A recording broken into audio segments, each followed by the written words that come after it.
Now let's talk about the dashboard, which is this little readout down here in the bottom left of your charts. So this is basically just for informational purposes to make certain things a little bit easier. The first thing we're going to talk about is your lot size and risk. So right here you can enter whatever lot size it is that you want to trade, and then you could enter the risk according to your account size that you're willing to take. And what this is going to do is it's going to take that lot size, it's going to look at your account balance in real time, and it's going to take this risk percentage that you've put in here, and it's going to draw these lines right here, these green lines.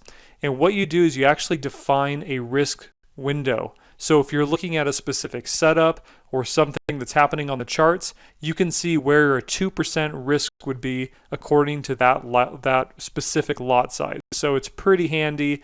This is a great way to not get in over your head on some bad trades, because you could see if you're controlling your risk too tight for the current opportunity. You want to compare how wide your risk window is with the architecture of the market.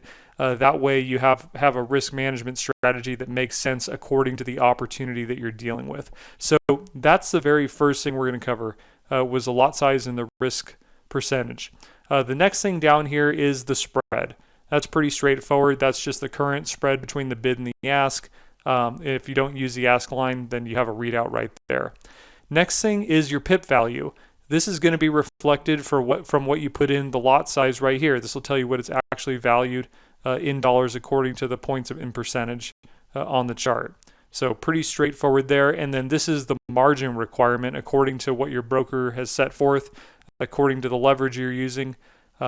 It's basically whatever you put in here, the lot size, you're going to get, it's going to tell you how much margin you need in your account to open that position.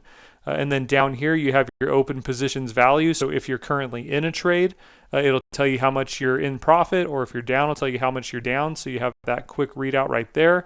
And then right here, you have the session P&L. This is what you're either up or down in a given amount of time. So let me open up the indicator and I'll show you how you can change that. It's pretty straightforward. So let's go ahead and open up, just click on the candles here. We're going to open up the indicator box here, and you can actually choose to reset the period. Not everybody trades on a day-by-day basis. In fact, a lot of our users trade much higher time frames.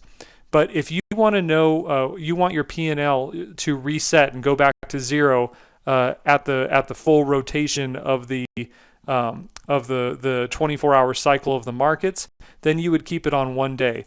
But let's say that you're more of a swing trader, or you stay in trades multiple days. Well, then you would want to have a 1 week reset. Or if you take really longer trades, like on a monthly basis, then you could put it on a 1 month reset, and then it'll reset at the turn of every month. So it just depends on what type of trader you are. And that way you can keep track of your session P&L. So pretty straightforward. That's how it works.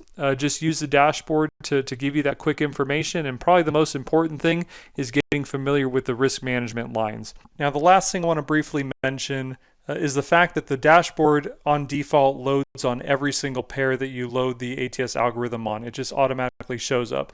But you may not want that redundant information. You may only want to use the risk management and have the dashboard, let's say, on your entry time frame. The time frame you're actually getting in and out of the market with.